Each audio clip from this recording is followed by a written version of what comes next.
Yo, what is up guys? Delboy here, aka Blue Collar Sports TV. Hopefully you guys are doing well. If you're new here, smash that like, hit subscribe, all of that good stuff.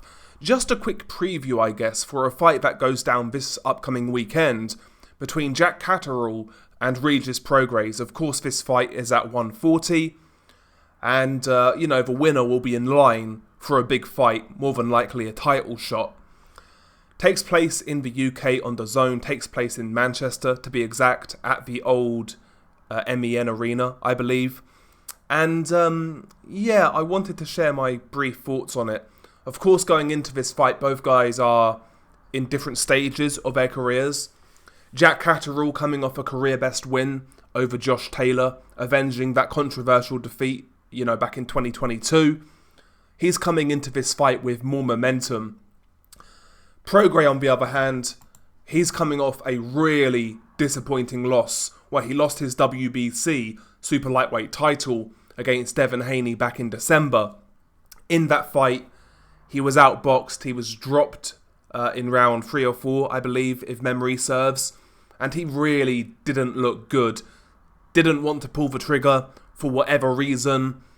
Just looked uninterested, uninspired. And even in the fight before that against Danielto Zorrilla, he struggled in that fight. Won the fight on a split decision, but, he really, really struggled. Zorrilla was boxing, using his length, making Prograis take the lead, and Prograis kind of struggled. So the last couple of fights, Prograis hasn't looked good at all.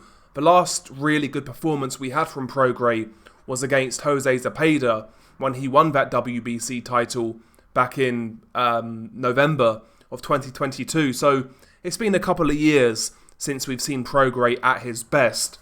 And, bear in mind as well, 35 years old, Jack Catterall only 31 years of age. So, Catterall is fresher. You can tell he's got a lot more miles in the tank, whereas I'm not sure with Prograis. I think Prograis at this point has seen better days, as I said, he's the older man. While they've had the same amount of fights, there or thereabouts, I'd say that Prograis has more wear and tear.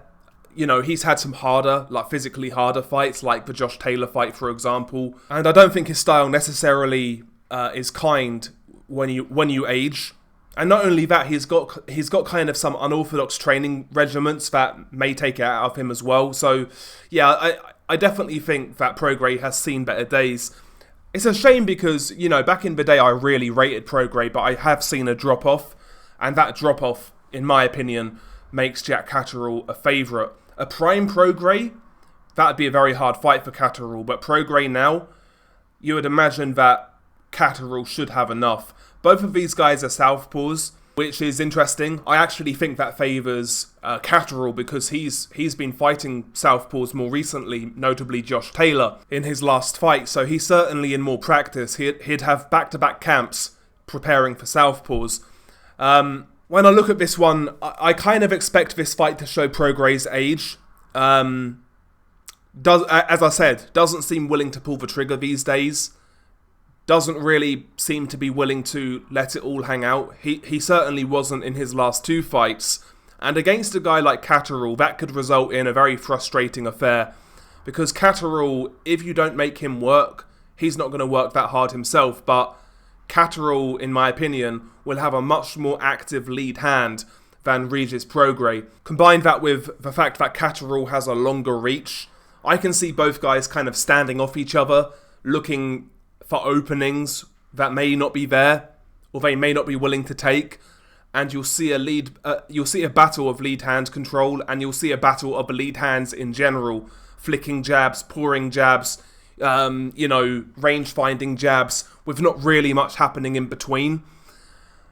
And in my opinion, those moments, those rounds will favour Jack Catterall being a fresher guy, being a longer guy, maybe being the guy with better reactions at this stage.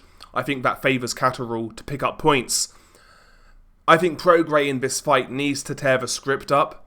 I think he needs to draw Jack Catterall into a fight. He needs to walk through fire, which is dangerous, because we saw him get dropped against Haney in his last fight, and Haney can't really punch. Well, he can't punch, let's be honest.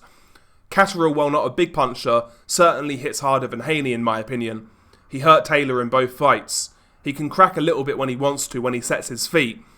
So the counterpunch is going to be a risk for Prograis, but I think he needs to take risks in this fight, especially after the last two, and considering where he's at in his career. He needs to ask the question of Jack Catterall, can you take my power? Because one thing we do know, Prograis has the advantage in terms of punch power. That's one thing Prograis does have, is punch power. He hits hard, and he needs to find ways to connect. He needs to apply pressure. I want to see more of that herky-jerky upper body movement that we saw from Prograis earlier on in his career. So if you go back and for example, watch the Catterall Relic fight, the first Taylor fight, the Juan Jose Velasco fight, the Julius Ndongo fight, you know, he pressured behind some good head movement, trying to cut the ring quickly. The last couple of fights he's tried to box more, and it hasn't suited him. You know, I think Prograis is at his best when he's in the pocket at mid-range, where he can utilise his shorter arms to land those crooked arm punches. He throws pretty quickly when he's up close.